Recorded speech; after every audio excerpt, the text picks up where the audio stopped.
वो महज 15 साल की थी। दुनिया में बहुत कुछ देखना था हमारी लाडो को, लेकिन उसे कहाँ पता था कि जिस सिस्टम और समाज को वो अपना मान बैठी है, वही उसके सबसे बड़े दुश्मन निकले और हमारे लाडो की जान भ्रष्टाचार और लापरवाही की भेंट चढ़ जाएगी। जी दोस्तों, कन्नौज की लाडो अकेली नहीं है। ऐसी ना जाने कितनी लाडो को इंतजार है इंसाफ का। और अब जब सिस्टम ने, सरकार ने, सबने उसका साथ छोड़ दिया, तो उसके आंगन में पहुंचे मंत्री जी के आगे एक बेबस पिता अपनी बेटी के लिए इंसाफ की गुहार लगा रहा है। उसे मंत्री जी में कोई सरकार नहीं, कोई सरकार का पैरोकार नहीं, बल्कि देवदूत दिखाई दे रहा है जो लाडो को इंसाफ दिला सकता है, रुचि गुप्ता को इंसाफ दिला सकता है।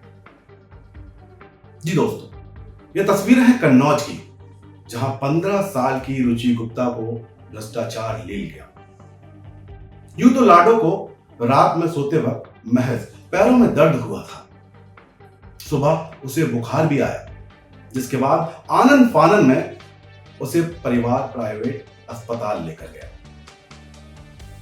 लेकिन ये रुचि भी नहीं जानती थी कि वो अपने आंगन में अपने बाबू के पास दोबारा नहीं लौट पाई और डोली की जगह उसकी लाश बाबूजी के कंधों पर जाएगी।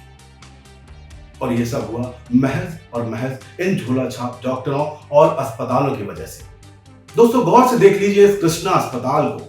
यही वो अस्पताल है जिस पर आरोप है लाडो यानी रुचि गुप्ता को लीलने का।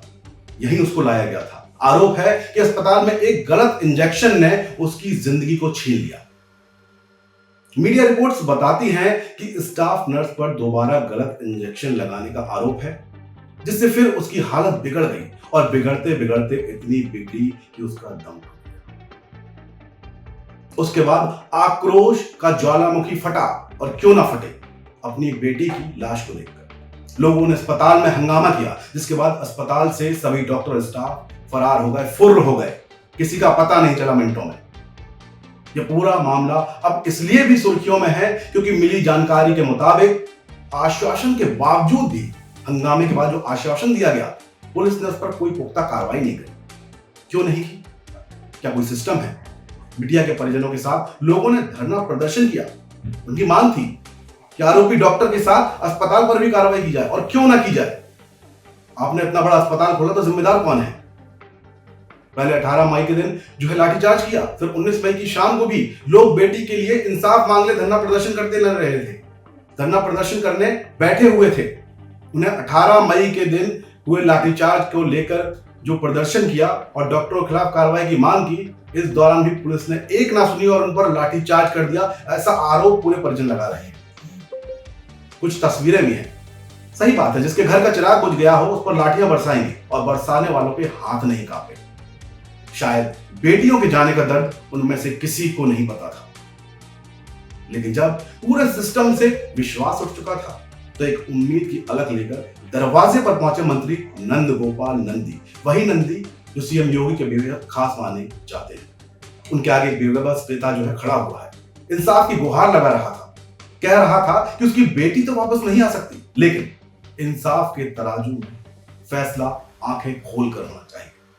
मां की आंखों में लाडो के अरमानों की चिता चीख चीख कर चिल्ला रही थी कि मंत्री जी, मेरी बेटी को इंसाफ दिला दीजिए और ऐसे दरिंदों को ऐसा सबक सिखाओ कि आगे कोई लाडो ऐसी लापरवाही की भेंट न चढ़ सके।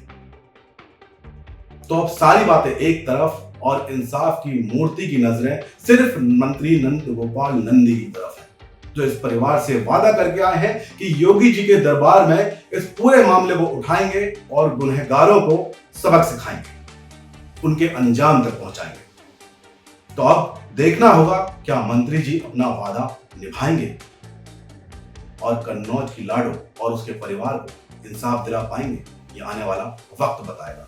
बाकी आप बने रहिए मुझ देहाती के साथ और बनिए मेरी ताकत, क्योंकि तकदीर तो ऊपर वाला संभाल ही लेगा, लेकिन मेरी तो केवल इतनी कोशिश है कि यह तस्वीर बदलनी चाहिए।